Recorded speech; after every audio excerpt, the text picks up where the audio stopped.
Vous écoutez le libre journal de la liberté de penser dirigé par Anne-Sophie Ingres-Boyeldieu, assistée d'Anne-Laure Malher, diffusé en direct sur Radio Courtoisie mercredi 15 mars 2023 de midi à 13h30 et réalisé par Benoît. N'oubliez pas que Radio Courtoisie est une radio culturelle associative. Afin de sauvegarder une indépendance absolue, Radio Courtoisie refuse toute ressource publicitaire. Radio Courtoisie ne vit que grâce à ses auditeurs. Aidez-nous à demeurer libres. Rendez-vous sur soutenir.radiocourtoisie.fr et accédez à l'ensemble de nos archives à partir de 5 € par an. Vous pouvez intervenir au cours de cette émission par téléphone au 01 46 51 00 85 ou par courrier électronique à courtoisie@radiocourtoisie.fr.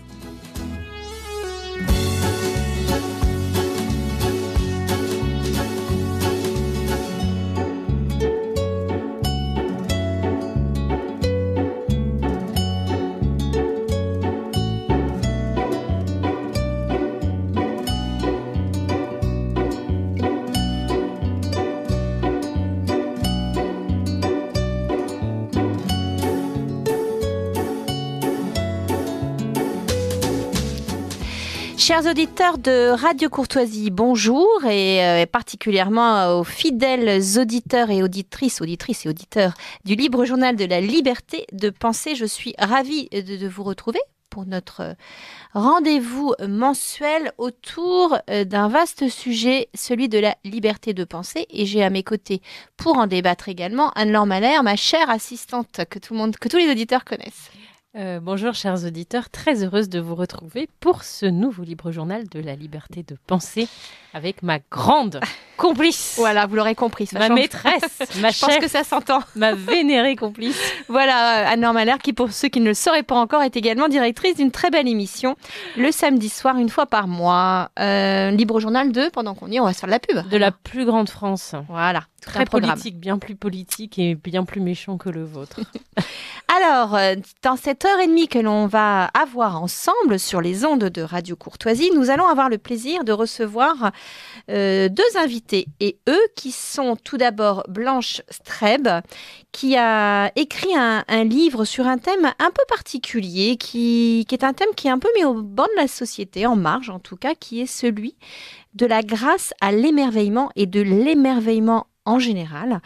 Je remercie les éditions Salvator parce que j'aime toujours faire un petit clin d'œil aux maisons d'édition qui sont courageuses, surtout en ce moment où le livre est un objet qu'on peut trouver sur des sites internet qui font peut-être un peu de mal aussi à nos librairies.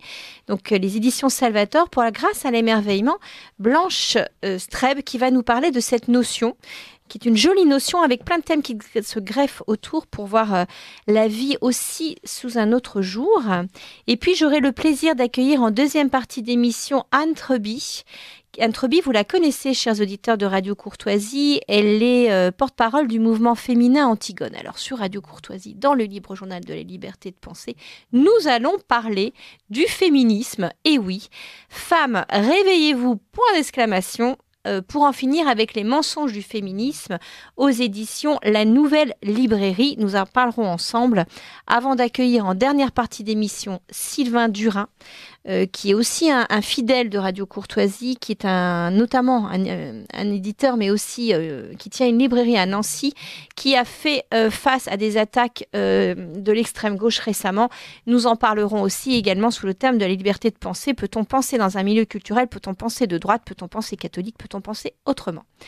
Alors, je vais commencer par ma première invitée, Blanche Streb, qui nous fait le plaisir d'être parmi nous. Bonjour Blanche. Bonjour à tous. Merci. En fait, ça fait plusieurs fois, je vous remercie de participer à ce libre journal de la liberté de penser parce que je suis votre actualité. Vous êtes, je vais faire une petite bio de vous, mais corrigez-moi si je me trompe. Vous êtes, c'est pas par ordre de priorité, hein, docteur en pharmacie, mère de famille. Vous êtes également engagée dans le monde associatif, mais c'est pas pour ça que vous venez aujourd'hui, mais je vais quand même citer l'Alliance Vita parce que c'est important de le faire. Vous êtes essayiste et chroniqueuse et vous avez publié 2 ouvrages qui ont été salués et remarqués, qui s'appellent de mémoire Bébé sur mesure et Le monde des meilleurs, c'est ça? Bébé sur mesure, Le monde des meilleurs, c'est ça, oui, chez Artege, le premier. Voilà, et Éclat de vie aux éditions Emmanuel, c'est ça? En 2019.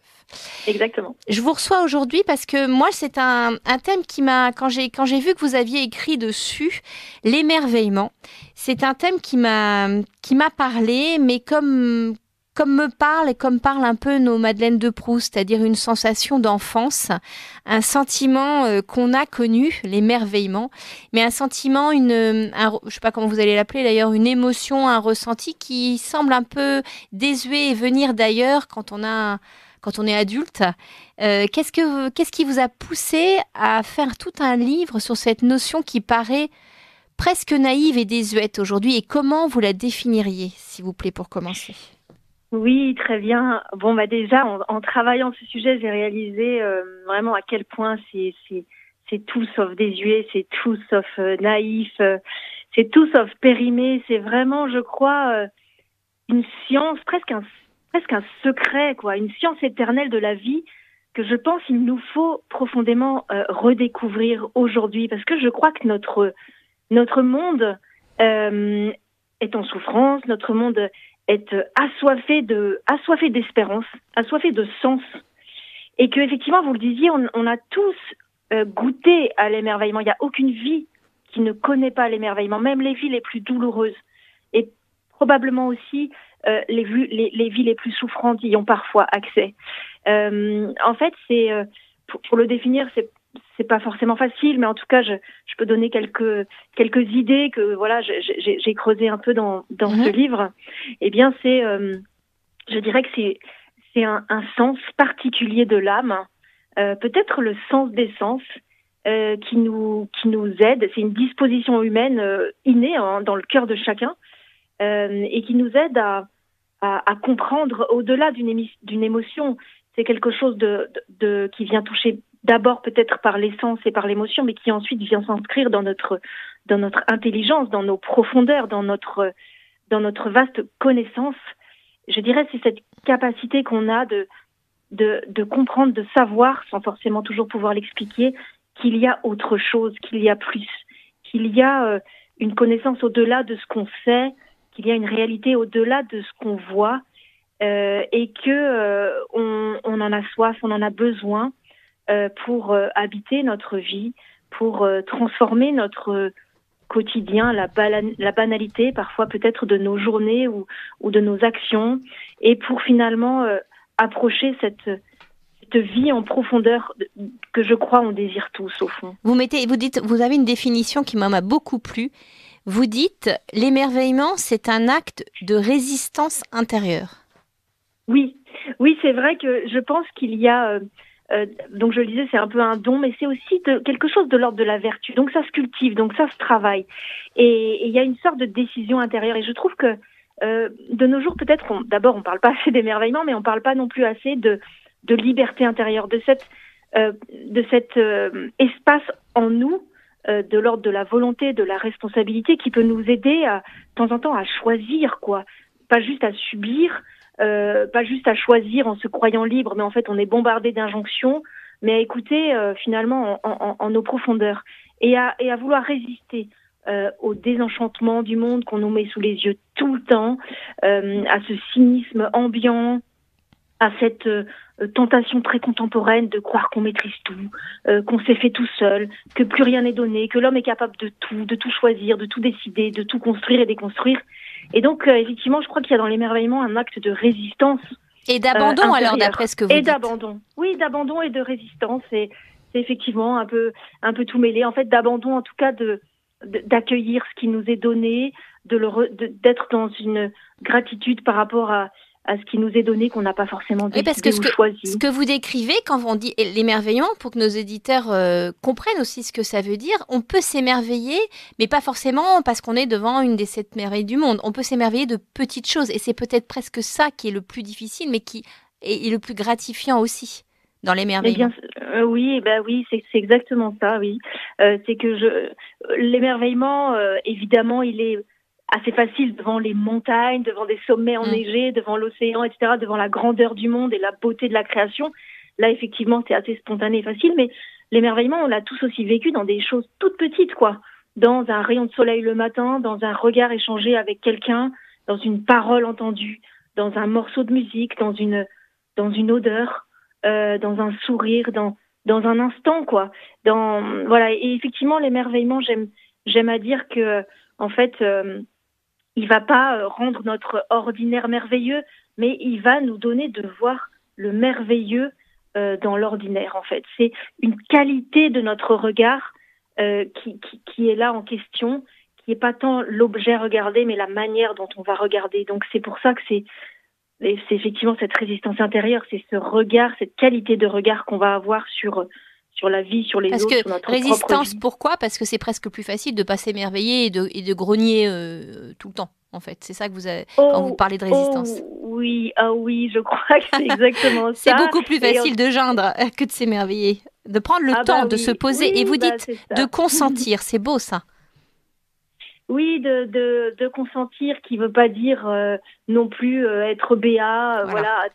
Mais effectivement, peut-être d'être dans un accueil actif, quoi, un accueil où on laisse l'émerveillement vraiment nous transformer, de passer à travers nous pour y laisser un peu d'enthousiasme se réveiller, quoi.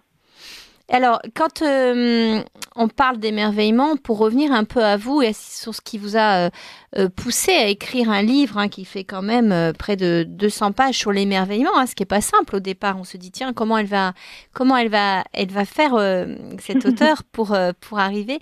Est-ce que vous, sans rentrer dans des détails de vie trop personnels, mais est-ce que vous, il y a des choses, est-ce qu'on n'est pas obligé, pour faire plus simple, d'être passé par des épreuves, ce que chaque être humain a dans sa vie, plus ou moins grande, pour justement, par contraste, être plus apte à l'émerveillement. Et est-ce que vous, ça a été votre démarche ?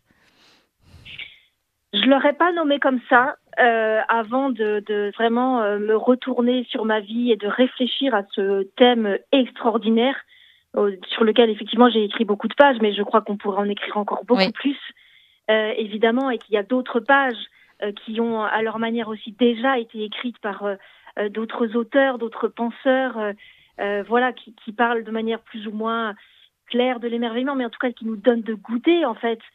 Socrate déjà en parlait, il disait que la sagesse naissait dans l'émerveillement. Donc voilà, moi j'apporte juste ma petite pierre, mon petit regard, voilà, que j'ai quand même beaucoup travaillé. Et pourquoi ce livre ? Alors, eh bien en fait, moi dans mon histoire, c'est très beau de voir que je parle beaucoup des appels de la vie dans ce livre, et parce que ça c'est quelque chose que je vis. Et vous avez mentionné mes 3 livres. Les 3 livres sont des appels d'éditeurs, voilà, qui sont venus toquer à la porte. Et donc ce livre-là, il est dans une très belle collection chez Salvatore, qui aborde, c'est le 2e de la collection, il y en aura 7. Il y en la a un foi au cœur, c'est ça ? Voilà, la foi au cœur. C'est chaque auteur, le prochain c'est Martin Stephens bientôt, chaque auteur est invité à creuser un don particulier de l'Esprit Saint. Et donc moi j'ai travaillé sur le don de science, qui peut sembler être comme ça un gros mot, mais qui en fait est beaucoup plus simple à comprendre que son nom pourrait nous le laisser un peu trop vite croire. Et en fait, en travaillant ce sujet tout naturellement, je suis arrivée à l'émerveillement, en fait.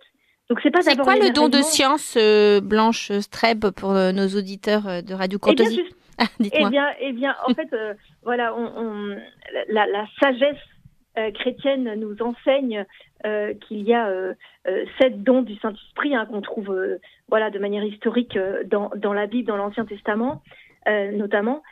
Donc 7 dons particuliers, la sagesse, l'intelligence, le conseil, la force, la piété, la crainte de Dieu.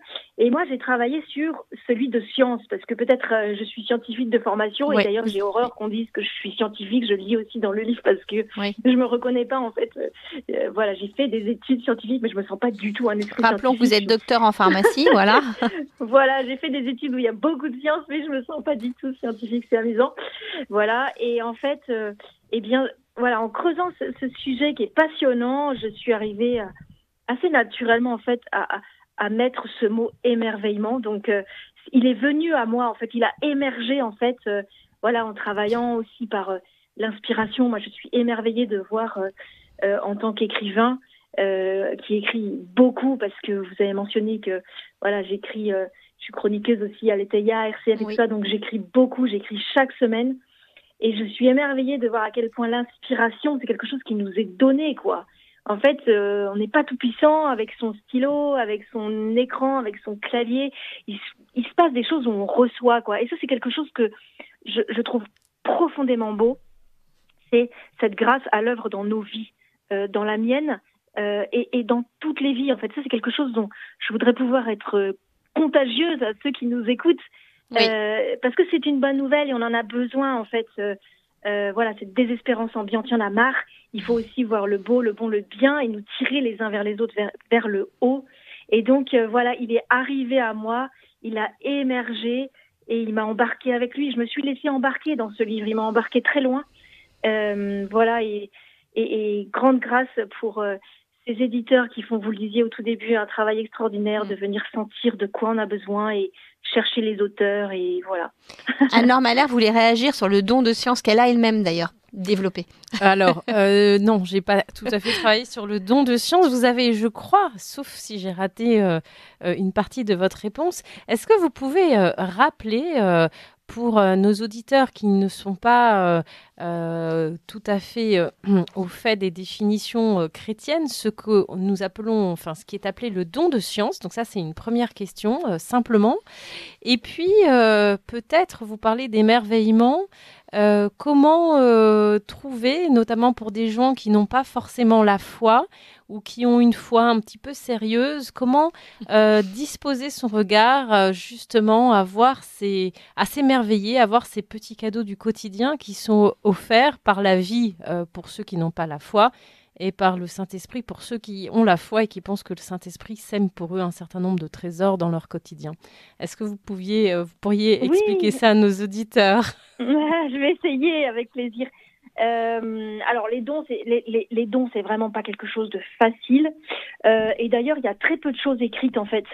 Très peu de choses dans la doctrine sociale. Voilà, il y a vraiment pas grand-chose. Donc, en remontant très loin, si j'ai lu de très belles choses, mais très compliquées, Saint Bonaventure, voilà. Et du coup, moi, c'est pas du tout un traité compliqué que j'ai voulu faire. Non, mais justement, qu'est-ce que la science ? Comment on en vit. Voilà, qu'est-ce que la science au sens... Parce qu'aujourd'hui, la science est présentée quand même comme c'est quelque chose d'expert, il faut être un calculateur, savoir lire des études. Donc, et vous entendez des gens qui disent « Ah ben moi, je suis pas scientifique, donc je ne suis pas légitime à savoir. » Donc, qu'est-ce que le don de science, est-ce que ça suppose d'avoir fait de longues études ? Qu'est-ce que ça veut dire ? Non, certainement pas. C'est un flair spirituel, si on veut lui trouver un joli synonyme. Oui, c'est très bien. Un flair spirituel que nous avons tous, que les enfants ont énormément. C'est vraiment cette phrase, ce que tu as caché aux sages et aux savants, tu l'as révélé aux tout petits. Ce flair spirituel, nous l'avons tous, nous y avons tous accès. Et pourquoi ? Parce qu'ils ont plus facilement, et vous le dites en début de votre ouvrage, la capacité d'émerveillement, les enfants. Exactement, et c'est en cela que c'est vraiment que ça va vraiment bien ensemble. C'est en fait quand toutes les écailles de nos savoirs, de notre toute-puissance, de nos tentations de maîtrise, de tout faire par nous-mêmes tombent et qu'on se met dans une nouvelle forme de disposition. Et ce don, en fait, donc il est pour tous. Il n'est pas non plus réservé que aux enfants ou aux gâtés de la vie ou aux simples d'esprit, pas du tout. Il est vraiment pour tous, y compris pour les savants d'ailleurs, parce que la connaissance ouvre à toujours plus de connaissances. Et voilà, c'est quelque chose qui est positif, qui nous ouvre tout le temps sur plus grand. Donc c'est vraiment pour tous et c'est quelque chose de particulier qui nous donne plusieurs cadeaux. Celui de nous aider à orienter notre vie, donc à prendre des décisions dans notre vie, sur ce qui est important, sur ce qui nous fait grandir, sur les grandes décisions de nos vies. C'est aussi une profonde source d'espérance, parce que l'émerveillement et l'espérance, et donc ce don de science, sont tout entremêlés, et donc c'est quelque chose qui est très en lien avec l'espérance, et puis aussi quelque chose qui nous donne envie de prendre soin, de servir la vie, parce que voilà, j'ai fait 3 parties à mon livre pour que ce soit hyper simple, et il est hyper simple, je crois. Donc la merveille, qu'est-ce que l'émerveillement ? Ensuite la veille, parce que l'émerveillement nous donne envie de prendre soin de la vie et de nous, donc pour orienter notre vie. Et la 3e partie, l'éveil, au-delà des jeux de mots, ça va très bien ensemble, l'éveil vers l'espérance. Ouvrons les yeux sur toute cette force autour de nous et en nous, et sur tout ce qui est beau et qui va bien dans un monde en crise, dans un monde où il y a beaucoup de choses qui ne vont pas. Et voilà, donc c'est un petit peu ça pour résumer. Alors pour la deuxième partie de votre question, pour ceux qui n'ont pas la foi, en fait, c'est pas du tout réservé, au contraire, peut-être à ceux qui ont la foi. D'abord parce que je crois profondément que la grâce est pour tous, que ce sont comme des ondes radio partout et que de temps en temps on s'y branche, on les entend, de temps en temps on s'y branche pas, on les entend pas. Notamment quand on n'a pas la foi, ça les empêche pas d'être là en fait. Voilà. Et donc l'émerveillement est vraiment pour tous, y compris sans qu'on lui donne ce nom de grâce.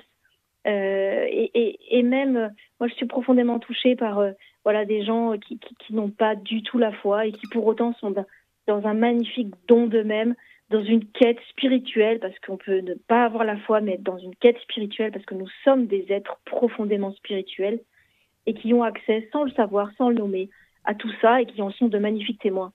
Et ceux qui ont la foi, dans lequel moi j'ai la foi, on a un devoir, quoi. Enfin, c'est exigeant de nommer les choses et de le partager autour de nous et d'en témoigner.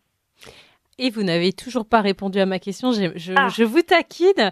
Un petit truc pour justement, parce que ça a été un sujet de débat lors d'une conférence. Des personnes qui n'ont pas la foi disaient oui, mais moi je ne vois pas ce merveilleux dont vous parlez agir dans ma vie. Or, je partage votre conviction que cette force invisible, cette beauté est à l'œuvre chez tous.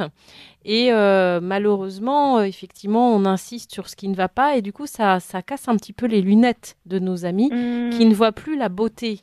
Alors, par exemple, on va vous poser une question personnelle.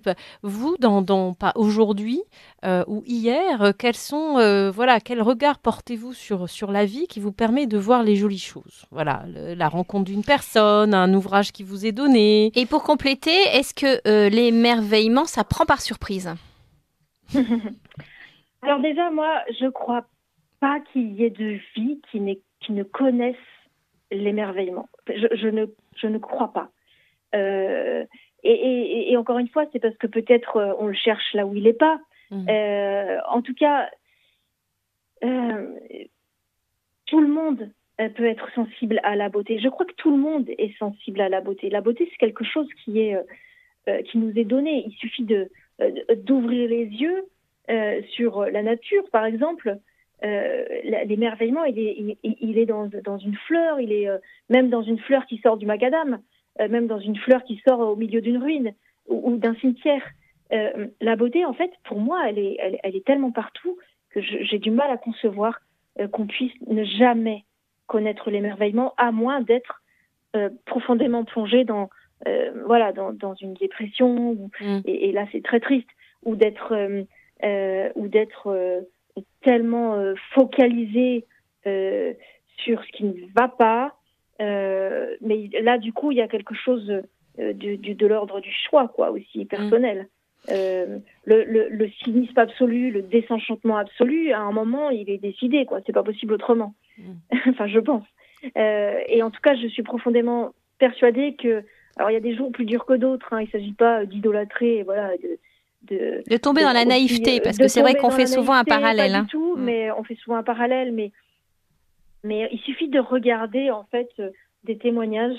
Il y a beaucoup de témoignages, je pense qu'on en aura tous ceux qui vont nous venir en tête, de personnes qui sont par exemple malades ou en fin de vie ou qui ont vécu une grave épreuve et qui ont redécouvert en fait par l'épreuve cette science de la vie extraordinaire et qui sont et qui écrivent des lettres et qui laissent des testaments magnifiques en disant mais goûtez la vie, quoi. Attendez pas que tout aille bien pour goûter la vie, parce que ça va jamais tout bien, c'est pas possible. Donc faut pas attendre que tout aille bien, qu'il y ait plus de mal ou de malheur dans le monde, parce que ça n'arrivera pas, ça n'arrivera jamais. Et c'est vraiment ce profond message aussi de l'espérance chrétienne dont parle d'une manière extraordinaire Benoît XVI, qui nous dit le mal ne disparaîtra jamais du monde. Le bien définitivement consolidé n'existera jamais, parce que l'homme est libre. Et que comme il choisit librement de faire le bien ou le mal, il ne peut pas disparaître. Et voilà, et finalement c'est un hommage à la liberté. Voilà, donc je sais pas si ma réponse... Si, porter un regard, être libre, oui. Est porteuse, mais voilà, je crois vraiment que l'émerveillement cherche son chemin en chacun et qu'il faut essayer d'attraper son fil. Et est-ce que justement l'émerveillement, c'est un acte personnel ou c'est quelque chose qu'on peut ressentir dans un groupe ou de façon plus collective? Je crois que c'est contagieux. Ouais, je crois que c'est contagieux. Mais d'ailleurs, on se rend bien compte. Quand on est, par exemple, je sais pas, en voiture, truc basique, on est 3-4, 3 sur le téléphone, un qui conduit, puis celui qui conduit va dire « Oh, regardez là-bas !» Voilà, et on va se partager quelque chose. Voilà, donc effectivement, je pense que c'est quelque chose qui est à cultiver et qu'on peut se partager les uns aux autres. De contagieux, en tout cas, peut-être aussi. Contagieux. Je pense, ouais, je pense. Comme l'espérance. À qui s'adresse votre livre, Blanche Trèbe? Pour qui vous l'avez écrit? Alors, mon éditeur, pour m'encourager, me disait toujours « ton lecteur t'attend ». Et c'est amusant parce que quand il me disait ça m'encourageait, c'est vrai, mais je me disais, je sais pas qui est mon lecteur, même si j'ai beaucoup de chance et que je reçois beaucoup de témoignages et de petits courriers. J'en ai un classeur plein, en tout cas pour mes précédents livres, en particulier Éclat de vie. Là, j'ai déjà reçu beaucoup de petits mots, je vous cache pas, c'est super touchant. Oui, qui vont dans quel sens? De témoignages d'émerveillement ou oui, tout vraiment, autre? de merci, en fait. En gros, de merci, vous faites du bien, quoi. On en a besoin. Surtout que je pense que dans ma manière d'aborder les sujets, j'aime être dans quelque chose d'assez réaliste, c'est-à-dire de concret, de concret, de quelque chose de profondément incarné, quelque chose qui passe par nos vies. Et donc, ça, c'est quelque chose qui parle à tout le monde, en fait. Donc, mon lecteur, c'est celui qui aura envie de me lire. Ça, c'est sûr. Et à qui il s'adresse? Moi, je vous ai envie de vous dire à tous, parce que j'aimerais bien en vendre beaucoup, évidemment. Bravo. Mais en tout cas les coordonnées sont sur le site internet de Radio Courtoisie. Voilà. Il s'adresse au plus grand nombre. En tout cas, je crois qu'il s'adresse profondément à l'homme contemporain qui baigne dans une culture du cynisme et du désenchantement. Et l'homme contemporain qui veut se faire tout puissant, qui veut maîtriser la vie et qui a besoin de redécouvrir la puissance de la grâce et de reprendre sa juste place de merveille et sa juste place de créature, quoi. Voilà. Pensez-vous qu'on peut recommander la lecture de votre ouvrage à nos amis qui sont justement un petit peu arrivés au bout de leur philosophie rationaliste, matérialiste? Est-ce qu'ils peuvent s'appuyer sur votre texte pour peut-être découvrir un petit peu l'invisible qui est à l'œuvre dans leur vie? Et, je l'espère, oui. Voilà. Ouais. Donc, oui, je crois surtout que j'ai vraiment une partie qui répond profondément à ce que vous venez d'évoquer sur le donné, sur effectivement cette vision extrêmement positiviste, matérialiste et de toute puissance qui habite profondément notre culture aujourd'hui. Voilà, où on voudrait nous faire croire que toute la société, je viens d'écrire une tribune pour la Croix qui va paraître aujourd'hui un peu là-dessus aussi, sur en fait cette culture ambiante qui veut nous faire croire que tout s'est construit que sous le joug de conditionnements sociaux tyranniques. Vous allez en parler sans doute avec Anne Trouby, que j'aime beaucoup. Oui, parce qu'on est dans un monde violent, finalement, violent et sectaire, plein d'injonctions. On est bourré d'injonctions. Parfois contradictoires. Mais oui, contradictoires et complètement contradictoires et qui en fait ne nous font pas grandir et qui nous font vivre dans un monde qui n'est pas le vrai monde. Cette tribune-là, où je reviens sur la famille, voilà, c'est en réaction à quelqu'un qui vient nous expliquer qu'il faudrait opposer l'amitié et la famille. La famille. On en parlait ce matin, un philosophe. Oui. Voilà, philosophe. Vous irez lire alors ma tribune, j'espère. Oui, très bien. Je vois que en fait, ce monde-là, ces gens-là nous proposent des bulles, des bulles où tout est construit et tout est déconstruit. Mais c'est pas la vraie vie, quoi. La vraie vie, les gens, ils aiment leur famille, ils ont envie qu'elle aille bien, leur famille. Ils ont envie, voilà, bien sûr. Ce qui les empêche pas d'aimer leurs amis non plus. Faut pas opposer. Et au contraire, évidemment. Moi, je suis émerveillée des amis que me ramènent mes enfants. Vous serez peut-être pas toujours, peut-être qu'ils sont petits. Ouais, ils sont ados déjà. Ados, mais voilà, il faut. Non, mais vraiment. la famille est aussi un lieu d'ouverture, un lieu d'échange, un lieu où on se fait grandir les uns les autres, un lieu où on s'engueule, un lieu où on se déchire, un lieu où on se transmet aussi des défauts et il faut apprendre à s'en libérer en grandissant. C'est une vraie petite société, hein. C'est une petite société. Oui, voilà, et la plus petite société, la plus petite cellule. Et notre pays en a terriblement besoin de protéger ses foyers et ses familles. Voilà, donc oui, je pense que je réponds un peu à cet enjeu matérialiste. On en a fait le tour, en fait. On en a fait le tour. On l'espère, en tout cas. Je voulais finir avec vous sur une partie de votre livre que j'ai beaucoup aimé, qui s'appelle « Les vertus de l'échec ». Vous dites il y a dans l'échec un potentiel d'accomplissement. Mais ce qui fait le merveilleux, vous dites que c'est la confiance dans l'esprit qui les conduit. L'espérance se rit des échecs. Alors c'est facile à dire, sans avoir de naïveté et peut-être à contre-coup. Vous avez vécu des choses dures. Hein. Je ne sais pas si vous souhaitez en parler, mais est-ce que c'est aussi ce qui vous a construit pour donner de l'espoir et de l'espérance à ceux qui nous écoutent? Est-ce qu'il n'y aurait pas dans tout ça comme une façon de mieux vivre l'échec, en fait? Ben, je pense qu'il ne faut pas ni glorifier les épreuves, ni glorifier les échecs, ni glorifier les deuils, ni glorifier les trucs très durs. Voilà, ça reste toujours des trucs très durs. En revanche, il peut y avoir, pas forcément toujours, mais il peut y avoir quand même une leçon à en tirer, quelque chose qui vient dévier notre trajectoire et qui va laisser... voilà, une leçon, quelque chose pour nous aider à plus comprendre notre place, à plus réorienter nos choix. Donc effectivement, il y a dans l'échec un potentiel. On le voit pas forcément tout de suite. Hein, il y a aussi un temps pour tout. Hein, il y a un temps pour aussi avoir les boules, j'ai envie de dire. De digérer. Et les digérer, exactement. Et ça, c'est une expérience universelle. On voit bien quand on se retourne sur notre passé que des fois, il y a eu des virages qu'on a pris, qu'on n'avait pas envie de prendre, et qui au final nous ont peut-être on les chérit maintenant même ces virages en disant mais finalement heureusement en fait parce que derrière j'ai fait ça parce que derrière parce que derrière ça, et effectivement moi dans mon histoire personnelle sur le coup comme tout le monde quand j'ai vécu des trucs durs, c'était dur et j'ai vraiment essayé d'être dans le réel de la souffrance et de tout ce que j'avais à vivre, mais après derrière qu'est-ce que j'en fais quoi, quelle place je donne? On parlait d'enfant, c'est aussi faut apprendre ça à l'enfant beaucoup.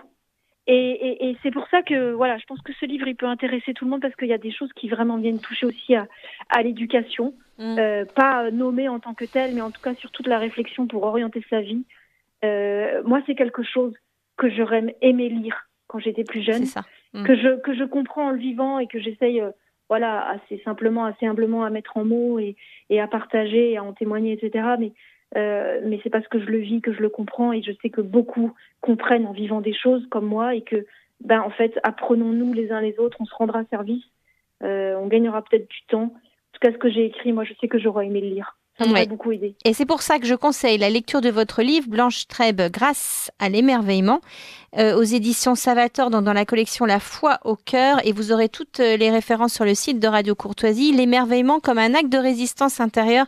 Merci Blanche Trèbe pour ce merveilleux témoignage plein d'énergie et je pense d'émerveillement contagieux. Je le souhaite en tout cas. Merci à vous. Merci. À bientôt. Merci. Au revoir. À bientôt. Merci Benoît pour cette pause musicale avec Francis Cabrel qu'on a appréciée et qui fait bien la transition avec Anne Tréby. Bonjour Anne Bonjour. Qui est avec nous par les ondes de loin. Bonjour. Vous êtes où géographiquement d'ailleurs? Je ne sais même pas. Eh bien, je suis en Normandie. Quelle chance. Bon, très bien. Merci. Je vous ai présenté, j'ai présenté votre parcours aux auditeurs de Radio Courtoisie et du Libre Journal de la Liberté de Penser, parce qu'on vous a déjà reçu en tant que porte-parole, mais je ne pense pas me tromper en disant que vous êtes aussi à l'initiative du mouvement féminin Antigone. Alors, pour être exact, je suis cofondatrice et présidente. C'est Isolde Turan, la porte-parole qui a écrit ce récent ouvrage avec moi. Alors, les auditeurs de Radio Courtoisie vont se dire, mais mon Dieu, maintenant, sur Radio Courtoisie, on fait des émissions sur le féminisme, au secours. Femmes, réveillez-vous, en plus, le titre de votre livre aux éditions de la Nouvelle Librairie. Eh bien non, je rassure nos auditeurs de Radio Courtoisie, nous n'allons pas tomber dans le descriptif de l'homme déconstruit. Vous n'allez pas nous donner ce portrait, Anne, et c'est pour ça que je vous reçois. C'est-à-dire que vous allez nous attirer notre attention à travers votre ouvrage, qui est je dis petit livre, pas dans un sens péjoratif, mais qui se lit vite, mais très concis, sur le féminisme, et un féminisme autrement, pour en finir, et vous le dites en sous-titre, pour en finir avec les mensonges du féminisme. Voir le féminisme autrement, moi, ça me fait toujours une bonne bouffée d'air, et ça me relaxe, parce qu'aujourd'hui, on est pris dans une injonction, on parlait d'injonction avec notre précédente invitée Blanche Trèbe, de se dire, quand on est une femme, si le féminisme, c'est ce que nous présente Sandrine Rousseau, j'ai pas envie d'y adhérer, on est foutu, quoi. Et en même temps, j'ai envie de parler de féminisme. Et vous, c'est cette voie-là que vous nous ouvrez, c'est-à-dire une autre image, une autre voie du féminisme qui assume la femme comme elle est et les relations hommes-femmes dans leur alternité. Est-ce que vous êtes d'accord avec ma définition ? Tout à fait. Alors nous, justement, on a beaucoup travaillé sur cette étiquette du féminisme dont on taxe toutes les personnes qui parlent des relations hommes-femmes. Or, parler des relations hommes-femmes, c'est une évidence tout simplement anthropologique, politique et spirituelle, dans la mesure où ça fait partie de notre humanité. C'est même une des dimensions fondamentales de notre humanité. On est sexué. Donc bien avant le féminisme, on parlait déjà des femmes, des hommes et de la relation. Et nous, voilà, on a essayé dans tout notre travail avec les Antigones de revenir un peu sur cette genèse du féminisme, de comprendre comment il s'est construit, pour pouvoir aussi parler en vérité de ces relations hommes-femmes, parce qu'il nous semblait qu'il y avait beaucoup de problèmes avec ce discours féministe ambiant. Mais qui est un discours, je le disais, qui est un discours violent en fait. Oui, allez-y, oui. Pardon, je vous coupe. Il y a un petit décalage, pardon. C'est un discours qui en fait est violent, en fait, qui est sectaire, qui est radical. On n'a pas le droit de penser en marge du discours ambiant. Et bon, dans la société, les discours se sont beaucoup radicalisés. Je pense qu'on est dans une société qui oppose beaucoup les uns aux autres, et la présidence Macron y a beaucoup contribué. Mais justement, vous, ce que vous faites, vous arrivez à garder une harmonie là-dedans et à ne pas opposer violemment un homme et une femme, ou nos rôles, ou notre définition. Je pense vraiment que ce qu'on fait de mal à un sexe, on le fait à l'autre, dans la mesure où les sexes sont complémentaires, que l'humanité se construit justement autour de la rencontre sexuée, qu'elle soit la rencontre féconde qui donne naissance à un enfant, mais aussi dans toutes les dimensions de l'homme, qui est un animal donc social et politique. Voilà, la rencontre des sexes à tous les niveaux de la société, c'est ce qui fait aussi sa fécondité, sa richesse. Et effectivement, je pense que ce qu'on oublie beaucoup dans ces discours, à la fois sur les femmes, ces discours féministes, mais aussi sur tous les discours antiféministes parfois, c'est qu'on prend un sexe isolément de l'autre. Mais en fait, quand un sexe ne va pas bien, c'est comme dans un couple. Si le mari ne va pas bien, la femme ne peut pas aller bien non plus, et les enfants non plus. Donc c'est un problème qu'il faut envisager dans sa globalité. Et arrêter en fait d'isoler les choses et de monter un sexe contre l'autre, c'est ça qui est le plus contre-productif, je pense, dans toute cette école de pensée que peut représenter le féminisme. Pourquoi Femmes, réveillez-vous ? Dans quel sens vous entendez le titre de votre ouvrage aux éditions de la Nouvelle Librairie ? Pourquoi ce titre ? Alors, il y a plusieurs réponses. D'abord sur le fond de l'ouvrage, parce qu'il y a beaucoup en fait il y a beaucoup de discours féministes qui sont, à notre sens, mensongers. Un des points de départ de cet ouvrage, ça a été une réflexion qu'on avait avec Isolde de se poser la question de pourquoi, en fait, nous, on a mené beaucoup de combats, en fait, contre des lois liberticides qui ont eu cours dernièrement. Je pense aux dernières en date qui concernent la famille, qui sont, par exemple, l'interdiction de l'instruction en famille, mais il y en a beaucoup d'autres. On a beaucoup travaillé sur cette question des libertés publiques. Et pourtant, on est dans une société où on nous rapporte, et notamment le féminisme est un des héros de cette idée selon laquelle on est plus libre aujourd'hui qu'on était hier. On est dans une société hyper libérée, qu'on est libre de tout faire, etc. Et nous, ce Femmes, réveillez-vous, c'était de dire, mais en fait, il y a un fossé, il y a un mensonge entre la réalité des choses, la réalité de notre vie Et ce discours qu'on porte sur les femmes, sur les relations hommes-femmes, et notamment que porte le féminisme, de même, après, voilà, ça se décline en plein de sous-sujets, en quelque sorte. C'est-à-dire que c'est pareil, on nous dit que nous sommes maîtresses de nos corps, qu'on peut faire ce qu'on veut de nos corps, qu'on est enfin libre à ce niveau-là. Que la femme peut travailler, quitter le foyer. De la GPA et de la location d'utérus à niveau international. Donc, ce qu'on peut faire de notre corps, non, c'est pas vrai pour un certain nombre de femmes. Vous parlez aussi beaucoup du fait que, et c'est vrai aussi, il ne faut pas que la femme maintenant travaille dans sa grande majorité. Donc, elle a quitté le foyer où elle était une ménagère et une femme, enfin une mère et une épouse, pour avoir une activité professionnelle, ce qui n'est pas forcément non plus source de libération de la femme, en fait. C'est ça, nous revenons beaucoup sur cette question en fait qui a tendance à être traitée de manière un petit peu, je trouve, généralement superficielle et un peu manichéenne. Voilà, on oppose la femme au foyer à la femme qui travaille, souvent pour blâmer l'une ou l'autre. Voilà, et c'est très contre-productif dans la mesure où en fait, ce qu'on explique aussi dans ce livre, c'est que le travail des femmes a toujours existé, mais que la nature du travail a changé. Et que ce changement dans la nature du travail a été salué énormément par les féministes et apporté par autre chose, par toutes les évolutions historiques, notamment la révolution industrielle et tout ce qui l'a accompagné. Mais le fait de dire que le travail des femmes est nouveau est déjà un premier mensonge. Le fait de dire que ce travail tel qu'il est pensé actuellement est libérateur est un mensonge aussi. Mais pour pouvoir le comprendre, il faut revenir déjà sur la réalité historique du travail des femmes, et comprendre qu'il y a eu plein d'autres modalités d'organisation du travail des femmes et des foyers. Il y a eu plein d'autres manières d'envisager le travail dans la société et sa place dans la société, et que on ne peut penser ce travail des femmes qu'en relation aussi avec le fait qu'elles puissent potentiellement avoir des enfants. Et que ces deux dimensions de la personne humaine doivent être nécessairement coordonnées de manière juste et harmonieuse. Et à l'heure actuelle, ce n'est pas le cas. Ces deux dimensions qui rentrent en conflit. Et on finit par reléguer la vie familiale et la maternité des femmes à une sorte de hobby, que ce soit d'ailleurs pour les femmes au foyer ou les femmes qui travaillent. C'est-à-dire que dans les deux cas, on relègue la maternité à une sorte de choix personnel qui sera un choix quasiment comme la couleur de ses chaussures. On choisit d'être femme au foyer, donc il faut nécessairement qu'on en assume pleinement toutes les dimensions, qu'on soit profondément épanoui dans ce rôle-là, ce qui n'est pas vrai et ce qui n'est pas juste par rapport aux femmes qui font et aux couples, surtout aux familles qui font ce choix-là, parce que être femme au foyer, c'est pas non plus la croisière s'amuse, faut quand même être très clair. Et de même, on renvoie les femmes qui travaillent à cette réalité-là comme étant un choix libre. Et c'est encore ce mythe de la libération des femmes. C'est encore cette idée selon laquelle la maternité, c'est une option, un choix, alors que non, c'est un état. C'est une réalité. Et dans tout ça, le problème, c'est qu'on crée du malheur, en fait. En propageant ce genre de mensonges, on crée du malheur parce qu'on ne permet pas aux femmes de dire leurs difficultés réelles, qu'elles soient dans l'éducation des enfants, qu'elles soient au sein de leur foyer ou qu'elles soient dans leur travail, dans leur manière de conjuguer les deux.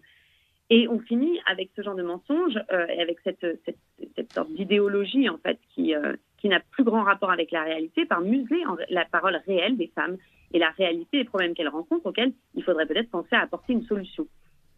C'est quoi les problèmes des femmes alors aujourd'hui concrètement selon vous, les principaux? Il y en a beaucoup. On en évoque un certain nombre dans ce livre, mais je pense justement pour rebondir sur cette question de la maternité, j'ai publié dernièrement le 8 mars sur le site de l'étudiant, vous pouvez retrouver un article que j'ai écrit sur la question justement de la place des mères et de la maternité aujourd'hui. Et je pense que une grosse difficulté pour les mères, donc les femmes qui sont mères, mais aussi pour les femmes qui voudraient l'être, c'est un isolement total. C'est-à-dire qu'on les renvoie à l'idée que la maternité est un choix. Et ça, c'est évidemment un mythe qui est construit par la contraception massive, l'avortement, etc. Mais la maternité n'est pas un choix. C'est-à-dire qu'on peut choisir d'avoir un enfant, désirer avoir un enfant, et que ce soit une décision de couple. Mais à partir du moment où l'enfant est là, de toute façon, que ce soit un choix ou pas, on est mère. Et ce n'est pas parce qu'il existe des moyens techniques de se débarrasser du problème qu'on ne l'est pas, déjà. Par ailleurs, c'est un état, c'est-à-dire qu'on devient mère et le fait de présenter ça comme un choix de consommation, quasiment, ça obitère le fait que c'est aussi un état qui vient avec son lot de difficultés, de sacrifices bien réels et auxquels normalement la société est censée apporter un certain nombre de réponses dans la mesure où le fait que nous ayons des enfants assure la pérennité et la stabilité de la société. Il y a quand même une dimension politique à cette question-là qu'il faut pas oublier. Mais ça, je vous renvoie peut-être à cet article qui est un peu plus détaillé sur cette question. Mais dans notre ouvrage, on évoque beaucoup d'autres mensonges. On a parlé rapidement là, de la question du travail des femmes, mais il y a aussi toute cette question aussi du corps des femmes et de tout ce que le féminisme propose à cet égard. C'est-à-dire que le féminisme a applaudi des deux mains la mise en place de dispositifs techniques, soi-disant pour libérer les femmes. Là, je vise particulièrement la pilule contraceptive et autres moyens de contraception et l'avortement, évidemment. Mais ça, ce sont des outils techniques qui créent du malheur, en fait. Quand on coupe les femmes de leur cycle, il y a des conséquences physiologiques, en fait. Et des conséquences physiologiques qui sont des pathologies, en fait. Qui sont des difficultés de fonctionnement au quotidien, qui peuvent être des douleurs, qui peuvent être, qu'elles soient physiques ou psychologiques, ces dispositifs techniques ne sont pas anodins, en fait. On ne castre pas chimiquement une femme sans qu'il y ait des conséquences. De même, est-ce qu'elles ne sont pas assumées complètement, ces conséquences, finalement, dans une réflexion bénéfice-risque par les féministes qu'on entend aujourd'hui ? Est-ce que c'est pas le prix à payer tout bêtement ? Il y a une forme d'angélisme, je pense, aussi du féminisme là-dessus. Maintenant, il y a des voix qui s'élèvent pour effectivement remettre en question certains moyens de contraception comme la pilule, y compris chez les féministes. Mais bon, déjà, il y a très peu. Alors, aux États-Unis, ça existe, les mouvements féministes qui remettent en question l'avortement. C'est très rare, et ça n'est pas du tout le cas en France. Mais toute cette dimension de libération des femmes par la technique, moi, je le vois quand même comme un commun de beaucoup de mouvements féministes, aussi différents puissent-ils être.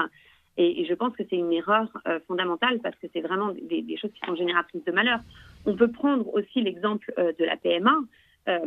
Aujourd'hui, nos sociétés présentent la PMA comme étant la solution à tous les problèmes d'infertilité.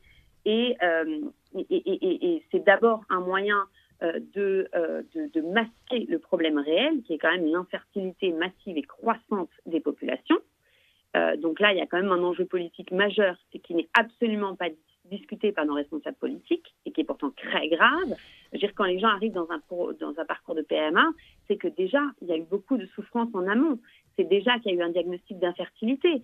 On imagine les parcours, c'est beaucoup de souffrance déjà. Et ensuite, quand on en arrive aux techniques des PMA, c'est là où il y a mensonge dans les techniques. C'est que ces techniques-là, toutes techniques confondues, Blanche-Sade en a peut-être parlé, c'est seulement 17% de réussite. Et avec certaines techniques, ça tombe à 10% de réussite, sachant qu'il faut encore être éligible à la PMA. Et par ailleurs, quand on y a recours, quand bien même il y a succès de la PMA, on peut permettre qu'un couple ait un enfant, mais dans aucun cas, ces techniques ne restaurent leur fertilité. Voilà, c'est des techniques qui sont extrêmement stressantes et difficiles à la fois pour les couples, émotionnellement, qui les mettent à rude épreuve, mais qui sont aussi éprouvantes pour le corps des femmes. Une stimulation ovarienne, c'est quand même une opération qui est extrêmement risquée, dans laquelle il peut y avoir des effets secondaires graves. Et ça, on ne le dit pas assez, en fait. Ça, on ne le dit pas assez et ça, les féministes ne nous disent pas. Alors là, on a parlé beaucoup des femmes. Moi, ce qui m'intéresse aussi, c'est de parler des hommes. Parce que forcément, c'est le miroir de ce que vous venez d'évoquer. Quelle place a l'homme aujourd'hui dans cette mouvance féministe assez radicale, sans aller jusqu'à lui demander de se déconstruire? Mais j'ai beaucoup pensé aux hommes en lisant vos livres, ce qui peut paraître paradoxal, mais qui l'est pas. Être un jeune homme aujourd'hui, être un homme, ça n'a rien de simple en fait pour trouver sa place. Par exemple, je pense qu'il n'y a pas pour les hommes quand on éduque des garçons, vous avez peut-être des petits garçons, en tout cas moi j'en ai, maintenant ils sont devenus plus grands, mais voilà, de figure de référence pour un homme. On ne va pas lui dire, alors peut-être qu'on lui a trop dit, tu seras un héros, ou tu seras fort, ou tu seras un guerrier, ou lis telle biographie, etc. Je trouve que l'image de l'homme dans sa construction actuelle est dans un flou et qui répond finalement à cette construction féministe assez radicale. Oui, je suis assez d'accord avec vous dans la mesure où une des difficultés du féminisme, ça a été justement de positionner les femmes contre les hommes et de faire des hommes les ennemis et les responsables de tous les maux des femmes. C'est-à-dire que dans le discours ambiant, en fait, quand on est un homme, on est forcément l'oppresseur, on est forcément le patron qui oppresse tous ses employés, femmes y compris, le patron qui discrimine, on est le père de famille potentiellement violent, on est le violeur en puissance, on est machiste, on est tout ça. Et les hommes se retrouvent contraints à une sorte d'autojustification permanente qui est malsaine. Il faut remettre les choses dans l'ordre pour régler des exceptions, comme par exemple les violences intrafamiliales. Les féministes ont participé à la destruction, et ça on en parle aussi dans le livre, ont participé à la destruction de l'autorité du père de famille et de son statut légal. Le diable, c'est le patriarcat et le père de famille, voilà, pour les féministes. Voilà. Mais la difficulté, c'est qu'il y a un problème d'ordre là-dedans. Les violences familiales, elles existent. Et ça, les féministes avaient raison d'en parler parce que c'est un problème. Parlons du féminicide, rien que ce terme. Non, mais et d'ailleurs, on a des articles là-dessus aussi sur notre site, sur le féminicide, qui est un mot qu'il ne faut pas utiliser, qu'il faut combattre à tout prix, parce qu'il y a une charge idéologique énorme. Mais en fait, elles ont signé la mort du père pour tous, en ne comprenant pas que en fait, c'est une exception. La règle, normalement, c'est la confiance des différents membres d'une société les uns dans les autres, et la confiance et la solidarité réciproque et mutuelle entre les membres d'une famille. Donc, normalement, une société doit partir du principe que le père de famille est bon et responsable, et la mère de famille également. On ne peut pas partir du principe, comme c'est le cas à l'heure actuelle. Et là, c'est pareil, c'est quelque chose qu'on dit dans le livre. C'est-à-dire que le féminisme, il y a effectivement une grande diversité dans ces courants, et la voix dominante a été portée, les voix qui sont devenues dominantes, plutôt, sont celles qui ont fait écho aussi à l'ère du temps. Et effectivement, ça c'était toute une réflexion d'auteurs comme Foucault et Derrida, de dire que la famille était une structure d'oppression. Et ça, effectivement, tous les courants féministes du moment ont fait écho à ça, et c'est l'idée qui s'est imposée comme étant une vérité absolue dans toute cette école de pensée féministe. Et ça, c'est faux, c'est profondément faux, et ça nuit énormément, et je pense là plus aux hommes encore qu'aux femmes, parce que ça les prive justement d'un de leur rôle symbolique et politique majeur, qui est celui de responsable, de chef de famille. On est allé quand même jusqu'à biffer la mention, supprimer en droit la mention bon père de famille. En bon père de famille. La gestion du bon père de famille. Voilà. Et donc on est allé jusqu'à piétiner les symboles. C'est-à-dire que ça ne renvoyait à aucune personne, cette mention-là. C'était vraiment une image, un symbole, et on est allé jusqu'à piétiner ce symbole-là. C'est extrêmement grave. Et par ailleurs, ça c'est un autre grand sujet qu'on évoque, c'est que le fait d'avoir privé les hommes de cette place-là, qui était celle que leur avait accordée le politique, et qui correspond à la répartition symbolique traditionnelle des hommes entre les hommes et les femmes, à laisser la place à l'État et à la toute-puissance de l'État. Ah, c'est ça, je voulais en revenir à cette notion qui est importante dans votre livre et qui m'a surpris, mais qui en fait est vraie dans la pratique, pour tous ceux qui ont des enfants d'ailleurs aussi, mais c'est que, en fait, vous dites qu'on a abandonné l'idée de patriarcat et on a nié à l'homme sa place de père de famille pour finalement transposer cette autorité à l'État. Pour mes mots, par exemple, l'État prend de plus en plus de place dans la gestion de votre famille. Vous recevez régulièrement, si vous êtes parent, des courriers de la CPM qui vous disent votre enfant a 6 ans, il est temps de lui faire un petit contrôle chez le dentiste, ou des choses comme ça qui finalement font que l'État s'insère dans votre gestion, dans votre éducation et dans votre cellule familiale à la place finalement du père. Tout à fait. C'est-à-dire qu'il y a eu d'abord, et ça, ce ne sont pas nos mots, hein, je reprends ceux d'Elisabeth Badinter, qui est quand même, qui est quand même pas tout à fait des mêmes opinions que moi, mais c'est elle-même qui l'écrit dans l'un et l'autre, hein, que c'est une citation, je crois, qui est présente dans le livre, hein, mais que l'État a progressivement pris la place du père. Elle s'en félicite. Hein. Bon, moi, je trouve ça beaucoup plus triste et dangereux, mais a progressivement pris la place du père à travers un certain nombre de personnages de la vie sociale et politique, comme le juge pour enfants, l'assistant social, dans une certaine mesure aussi le médecin. Et donc, il y a une réflexion qu'on trouve chez un autre auteur intéressant, c'est Christopher Lasch, qui répond à celle-là et qui parle d'un moment historique un peu postérieur. Lui, il parle de l'Amérique des années 60 et de toute cette ambiance, en fait, de la vie de banlieue, on va dire, dans lesquelles les femmes étaient assez malheureuses, finalement, et les hommes aussi, il faut le dire, qui a donné naissance au féminisme. Et il parle justement du fait qu'après avoir écrasé le père, les féministes ont pensé que, du coup, la mère prendrait la place et l'hégémonie au sein de la famille. Mais c'est faux. En fait, ce qui s'est passé, c'est que ce consortium d'experts desquels les femmes se sont entourées ont fini par prendre la place. C'est-à-dire que ce n'est pas la mère entourée de son consortium d'experts qui domine la famille maintenant que le père de famille n'a plus son mot à dire. Ce sont les experts, ce sont tous les organes étatiques qui décident, et les parents ne sont plus l'un et l'autre que des exécutants. C'est-à-dire que l'État et les campagnes de santé publique qui nous envoient à la limite des courriers pour nous rappeler tel ou tel rendez-vous médical, ça peut n'être que des propositions, ça peut être des propositions très saines.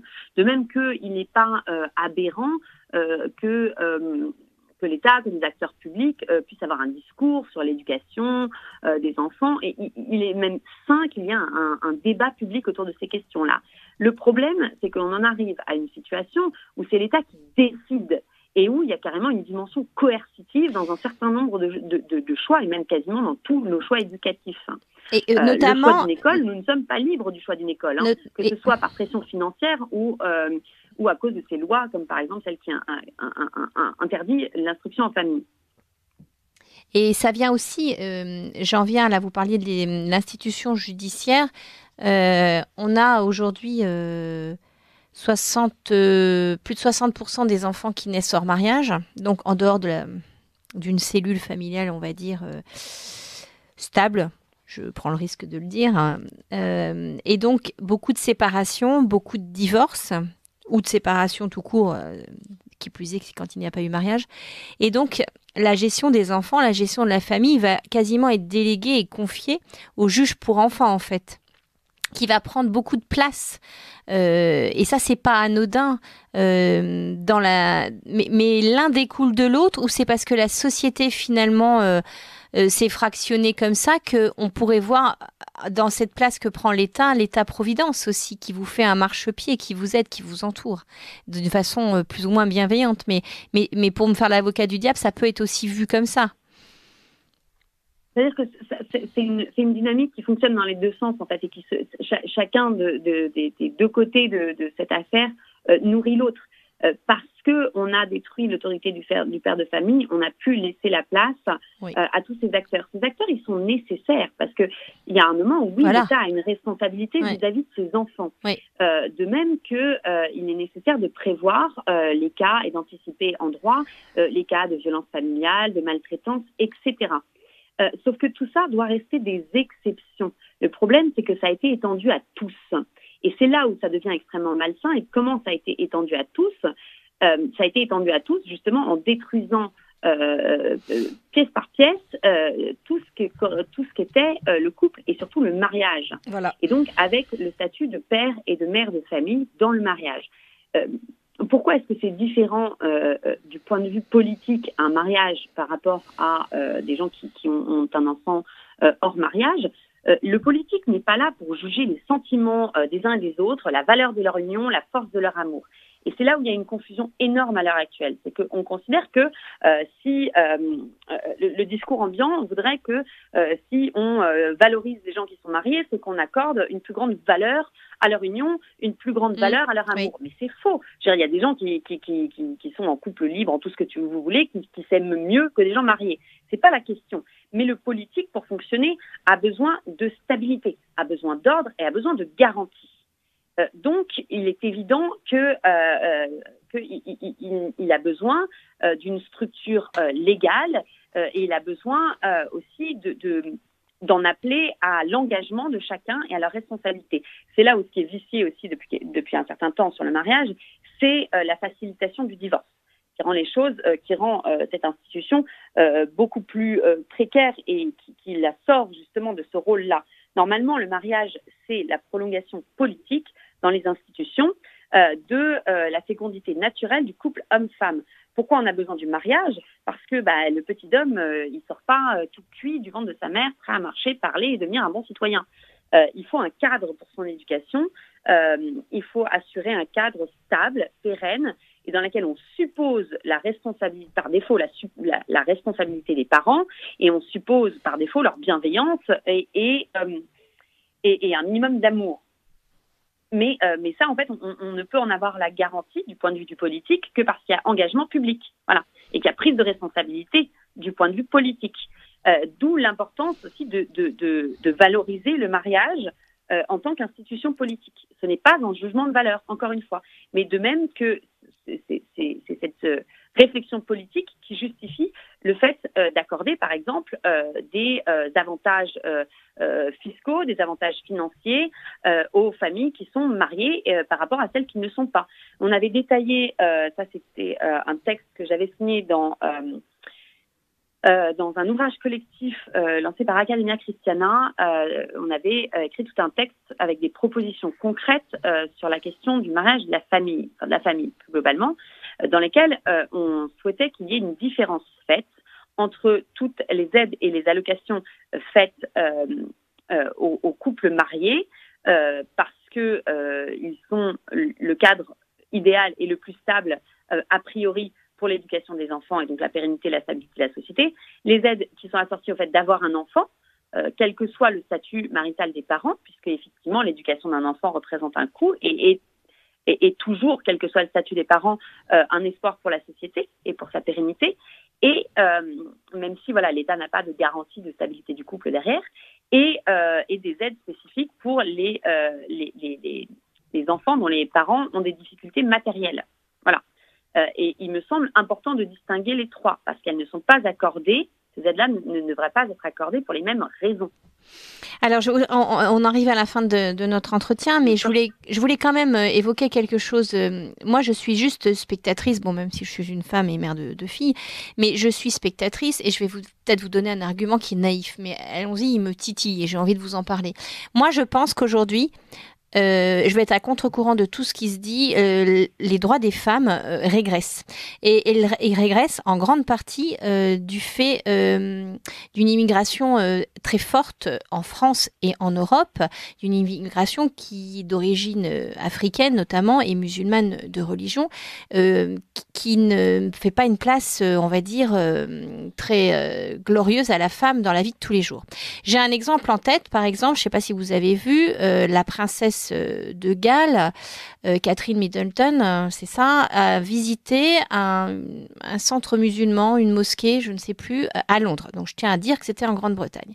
À cette occasion, elle a respecté les coutumes puisqu'elle s'est voilée, qu'elle a enlevé ses chaussures et elle a tendu la main à un responsable musulman qui, toutes les télés l'ont vu, a refusé de lui serrer la main, a mis la main sur le cœur pour lui dire que ce n'était pas sa tradition, sa coutume, appelez ça comme vous voulez. Moi, quand je vois ces images, nous sommes en 2023, je me sens profondément triste pour la femme que dans ce geste symbolique, alors qu'elle a fait un effort, l'effort de se mettre en tradition, se voiler, retirer ses chaussures parce qu'elle rentrait dans un centre musulman, je ne sais pas, appelez-le comme vous voulez, et le fait qu'elle tende la main et qu'on la laisse ballante et qu'on estime, sans réaction d'aucun féministe à ce jour, je vous en parle aujourd'hui, ça n'a pas fait la une des médias, c'est profondément blessant dans sa façon de se comporter vis-à-vis des femmes, d'autant que nous sommes à Londres, donc en Angleterre.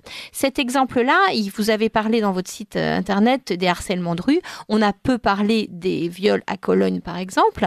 Mais moi, je pense qu'au contraire, il y a une espèce d'indulgence de ce féminisme qui, pourtant, par ailleurs, est hyper violent vis-à-vis de ces nouvelles traditions qui s'exportent chez nous et en Europe plus globalement.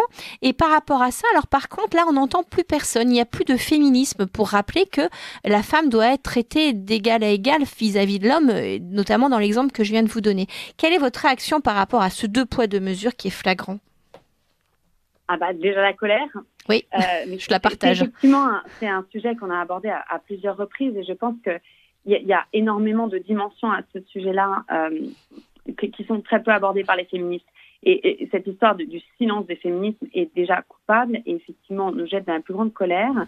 Il s'explique aussi historiquement par le fait que les féministes ont fait le choix d'adopter tout ce courant de l'intersectionnalité et aujourd'hui le woke, où en fait elles se sont accoquinées avec toutes les formes de minorités et finalement ce sont parfois les combats de certaines minorités qui passent avant la défense de vrais sujets, de réalités concrètes dont souffrent les femmes. Donc en fait, la stratégie politique a pris le pas sur la vérité des choses. Et c'est là où vraiment je pense qu'il y a un enjeu terrible dans le féminisme, c'est que c'est un courant de pensée qui a été ultra politique dès le départ et qui voit ses objectifs avant d'être dans une recherche de vérité.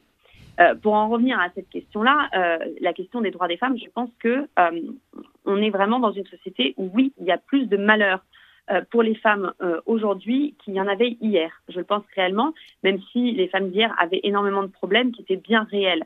Mais on est sur une pente glissante, notamment à cause de ce problème d'immigration. Mais je pense qu'on le regarde par le mauvais bout de la lorgnette, en se tirant des balles dans le pied. Je prends la question des droits qu'on évoque dans ce livre, où en fait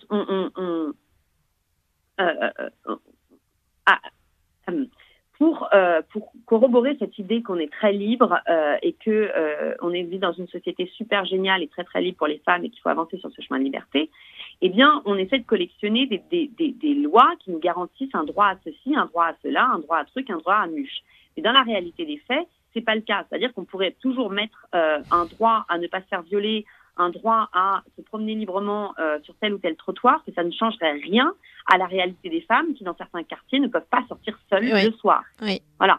Donc, ce combat pour les droits des femmes, il y a un moment où il est profondément fallacieux. Oui. Ce qu'il faut vérifier, c'est d'abord la réalité vécue des femmes en France et les problèmes, et qu'est-ce qui leur cause des problèmes et qui est-ce qui leur cause des problèmes. On a identifié, nous, un certain nombre de problèmes et l'immigration massive en est un. Parce qu'effectivement, il y a l'importation sur notre sol de codes culturels qui ne sont pas les nôtres. Et pour l'instant, pour s'en préserver, parce que les féministes ne veulent pas parler des questions d'immigration, et ben comme ce qu'on fait, on collectionne des petits droits à et des. Mais il y a une hypocrisie derrière tout ça. On fait le silence sur d'autres. Incroyable. C'est une hypocrisie vis-à-vis de tout ça. En fait, c'est du féminisme, mais comme arme politique, parce que c'est presque. Ça me remet en cause la sincérité en fait de leur mouvement. C'est-à-dire que c'est pas les droits des femmes qui est au centre. Pour moi, c'est une des preuves de l'impasse en fait intellectuelle et des erreurs philosophiques et politiques dans lesquelles elles sont. C'est-à-dire qu'en fait, elles sont mises face à la limite de leur raisonnement quand on se retrouve avec des situations comme les viols de Cologne, parce que effectivement, on ne peut pas défendre en fait une immigration massive et défendre aussi la situation politique qu'on a toujours défendue en Europe et qui a été quand même un étendard civilisationnel, qui est cette organisation d'une saine mixité entre les hommes et les femmes, avec une égalité devant le droit. Et effectivement, là, il y a vraiment une incohérence totale, et je pense qu'elles sont beaucoup à être en difficulté. Mais on le voit par rapport aux questions de transsexualité aujourd'hui. Il y a Dora Muto et Marguerite Stern qui ont fait un virage quand même à 360 sur ces questions de féminisme à cause justement de cette question du transsexualisme, parce que en fait les transsexuels en étaient venus à remettre en question la féminité elle-même et ce qu'elles étaient en tant que femmes. Et donc on voit justement l'intérêt de ces situations-là, c'est que ça pousse aussi le raisonnement jusqu'à ses limites. Et ça va nous permettre de sortir un petit peu de ces mensonges-là. La difficulté, c'est que pour l'instant, on ne se défend de ces situations-là qu'avec des lois qui finissent par nous revenir, par nous nuire. Je pense à la loi sur le voile, mais je pense aussi à une proposition qui avait pas d'amendement par Aurore Berger qui avait été faite à l'occasion, je crois, de la loi contre les dérives sectaires, pas les dérives sectaires, mais je sais plus, je ne trouve plus, mais bon, c'est une proposition qui était contre le voile des fillettes officiellement. C'était comme ça que ça avait été présenté dans les médias. La réalité du texte, c'est que c'était une loi qui visait à pénaliser toute tenue vestimentaire, enfin les parents pour toute tenue vestimentaire des fillettes qui contreviendrait à l'égalité homme-femme. Sauf que, étant donné les définitions actuelles dans le droit mené par nos amis féministes de l'égalité homme-femme, etc., c'était quelque chose qui était amené à se retourner contre la population générale et pas seulement contre les populations musulmanes les plus radicales, contre lesquelles, il faut quand même être très honnête, aucun policier n'osera faire valoir la réalité du droit. Et par contre, c'est-à-dire que qui est l'arbitre dans ces cas-là? C'est encore une fois l'État ou ses représentants à travers l'école, le médecin, l'assistante sociale, etc., qui aurait pu, avec cet amendement, dire écoutez, madame, il faudrait peut-être penser à mettre des pantalons une fois de temps en temps à votre fillette, la mettre en jupe tout le temps, c'est un petit peu arriéré tout ça, Vous seriez pas un petit peu sectaire, vous, par hasard?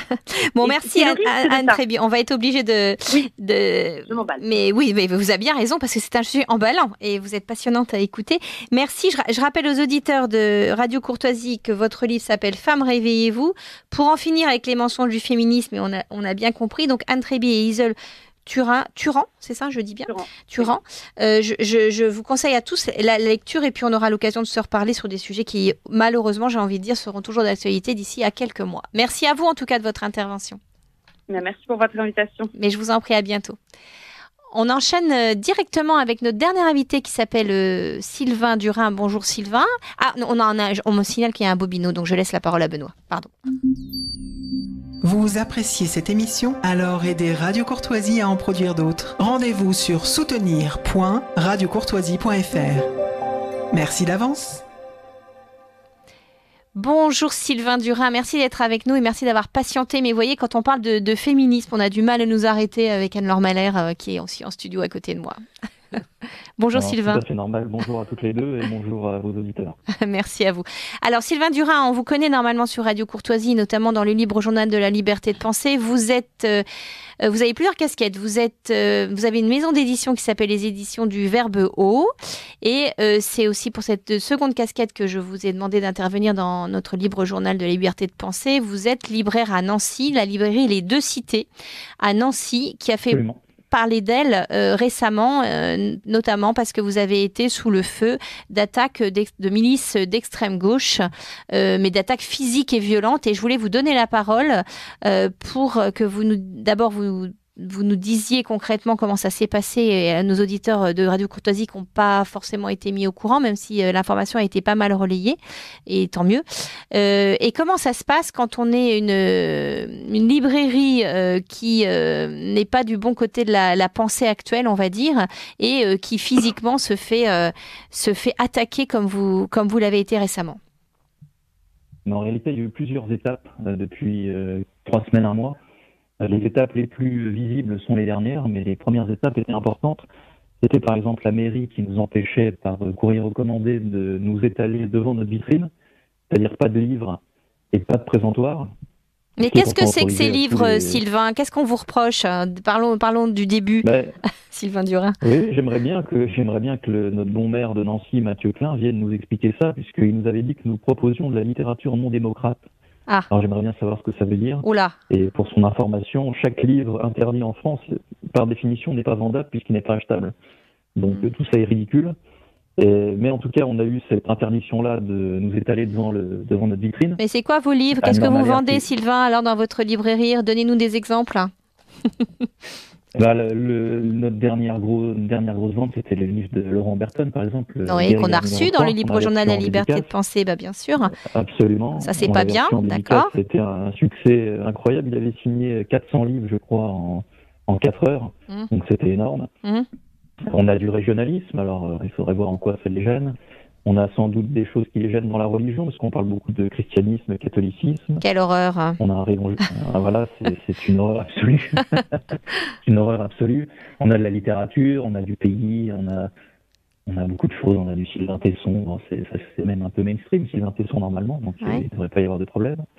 On a du science politique, on a du Mathieu Bocoté, on a du Eugénie Bastier, on a des gens comme ça. Ah oui, je comprends. Ces gens qui nous en veulent ne sont jamais rentrés en fait dans notre librairie. Vous n'avez pas de Bernard-Henri Lévy pour vous racheter un petit peu là, Sylvain? Si, j'ai du Bernard-Henri Lévy, figurez-vous. Bon. On est un peu taquin parfois dans les livres d'occasion. D'accord. Donc, c'est déjà pas mal en livre d'occasion. Je me permets juste une remarque technique, cher Sylvain Durin. Nous avons un son un peu délicat qui arrive chez nous. Donc, est-ce que vous êtes en zone difficile ou voilà, parce que votre propos est un tout petit peu haché. Et je voulais je vous entends assez mal moi aussi. Ouais. Mais d'accord. Pourtant, je suis à Nancy.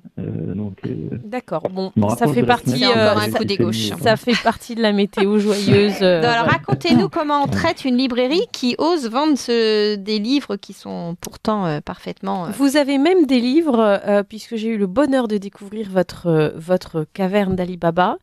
Vous avez donc, chers auditeurs de Radio Courtoisie, qui avez la chance d'être à proximité de cette librairie, allez-y. D'abord, à Nancy, elle est très bien placée. Librairie Les Deux Cités. Vous pouvez aller acheter quelques livres chez Sylvain Durin et avoir le bonheur de vous installer pas très loin à une terrasse de café pour le dévorer immédiatement.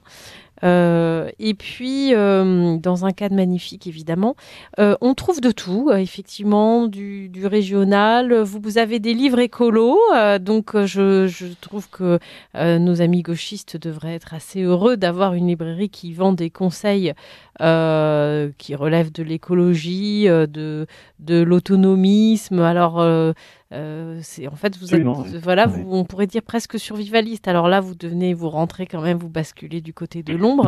Mais vous avez des livres d'économie, vous organisez des débats qui sont bien menés, donc instructifs.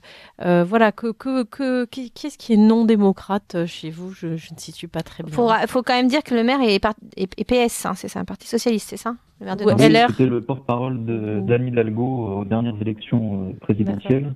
Quelle chance. Et c'est lui, on peut dire, qui a inventé le concept de la NUPES à Nancy. Puisque c'est lui qui avait rassemblé les woke, les écolos un peu extrêmes, etc. Le PS, et qui avait fondé qui fonde encore aujourd'hui le conseil municipal. Ok, donc, maintenant que le décor est dressé, dites-nous alors ce qu'il vous fait et qu'est-ce que vous subissez de la part de cette gauche sectaire. Donc on a eu ça, donc il faut se mettre dans le contexte, on est à 100 mètres de la place Stanislas, entouré de restaurants. Donc, quand on n'a pas notre présentoir ni nos livres à l'extérieur, si on ne nous connaît pas, on ne voit pas, on est vraiment invisibilisé avec les terrasses, etc. Donc ça peut paraître anodin, mais pour nous c'était tout de même assez grave. Donc c'est absolument illégal de faire ça. Donc on a des recours en justice, mais ça va prendre des mois, voire des années. Ensuite, on a eu un jeudi matin, le jeudi 1er mars, quand je me suis rendu à la librairie pour ouvrir, je vois un tag Rose Suffien qui a beaucoup tourné sur les réseaux sociaux. Alors je me suis dit, c'est une attaque des féministes hystériques. Donc ça rejoint un peu votre sujet de la précédente intervenante. Et puis non, un voisin me dit, attention, vous avez quand même un tag du Hezbollah sur la vitrine. Alors moi, le Rose Suffien Hezbollah, j'ai pas tout de suite fait le rapprochement. Donc je suis retourné devant la vitrine et effectivement, c'était marqué Vive le Hezbollah. Donc là, on rentre dans autre chose. C'est un tag à caractère terroriste en réalité. Donc il faut appeler la police, il y a la police scientifique qui vient, qui regarde les empreintes, etc. Et normalement, moi je fais un appel à un juriste qui pourrait nous écouter.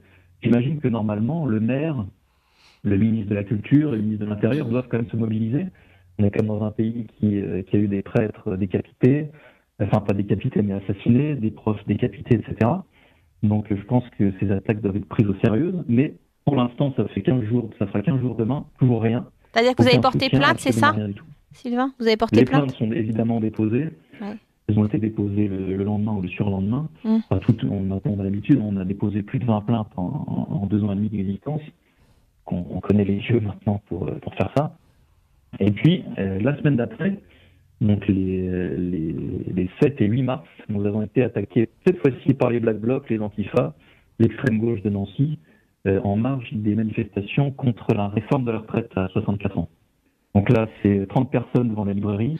Donc évidemment, c'est fermé parce que plus personne ne peut rentrer. Heureusement, il n'y avait pas forcément de personnes âgées ou de bébés ou autres à l'intérieur de la librairie parce que ça provoque des gaz lacrymogènes, évidemment, puisque la police fait son travail. Donc vous avez 30 personnes avec des fumigènes qui crient fascistes, etc. Ouais, il y a des images sur les réseaux sociaux pour nos auditeurs qui veulent aller voir, parce que c'est quand même... Exactement. Vous étiez à l'intérieur de la librairie au moment de ces attaques, Sylvain Durin?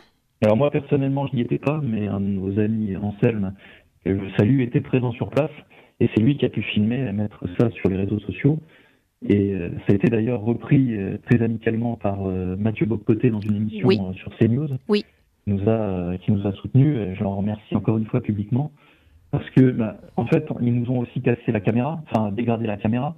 Et l'autre chose qui est très grave pour nous, c'est que notre prestataire de site internet nous a lâchés, parce qu'il a subi des pressions. Donc nous n'avons plus de site internet. Pourquoi c'est quoi les pressions? Les pressions, c'est que comme on vend du Julien Rochely, du Oberton, des gens qui sont considérés, du Bernard Lugan, des gens qui sont considérés comme d'extrême droite, eh bien le prestataire nous a envoyé par recommandé également sa volonté de ne plus travailler avec nous. Donc nous n'avons plus de site. Il est en reconstruction actuellement. Et donc nous sommes là obligés, parce qu'on est pris à la gorge, on ne voulait pas le faire, mais on est obligés. On a lancé une campagne de dons. D'accord. Parce qu'il faut qu'on puisse se repayer un site internet. Oui. Ils ont également volé un téléphone pendant toute cette période-là, donc il faut se racheter un téléphone, etc. On repart quasiment à zéro là actuellement. Donc on a lancé cette campagne de dons. Donc j'invite les gens à aller sur les réseaux sociaux, vous trouverez l'adresse. Donc on est en partenariat avec une association qui nous aide. Allez-y, dites-nous comment on peut faire pour vous aider. Profitez de l'antenne, Sylvain Durin. Vous pouvez directement envoyer vos chèques au 6 Grande Rue 54 000 Nancy. Sans aucun problème, ou pour ceux qui veulent le faire en ligne, c'est sur les sites Hello Asso, et le nom de l'association c'est Lecteur Lorrain. Lecteur Lorrain, d'accord. Voilà, exactement. Donc si les gens veulent l'adresse directement, tout ça est en première page de tous nos réseaux sociaux, donc vous trouverez ça assez rapidement. Sinon par voie postale au 6 Grande Rue, à Nancy, 54 000 Nancy. Ça veut dire, cher Sylvain, que pour l'instant, nous ne pouvons plus commander directement sur le site de votre librairie? Non, exactement, on n'a plus. Donc vous perdez ça. On perd ça, c'est quand même 30 à 40% du chiffre d'affaires journalier. Est-ce que. Donc là, les gens qui commencent à se réorganiser et qui nous envoient un courrier, je voudrais tel livre avec le chèque dans le courrier. D'accord. Donc ça, pour nous, c'est très bien. Mais ça ne remplace pas. Est-ce que vous n'avez pas des amis libraires, je pense à certains de nos amis de librairies parisiennes, qui peuvent, entre guillemets, servir d'intermédiaire le temps que vous ayez pu retrouver votre propre site? Je ne pense pas. Je pense que les économies sont compliquées également pour nos amis. Donc on ne veut pas rajouter des leur problèmes peser sur leurs épaules. Donc des attaques en règle, des dégradations, des vols qui ont sur vous des conséquences économiques directes. Et alors, la réponse de la justice, c'est quoi derrière? Alors, on a reçu Moi, j'en veux pas à la police, encore une fois, ils font vraiment le maximum. Mais on a reçu des appels, ils ont regardé sur les caméras apparemment de la ville, parce que la rue étant au centre-ville historique, il y a des caméras partout, pour voir qui a pu inscrire, par exemple, Vive le Hezbollah.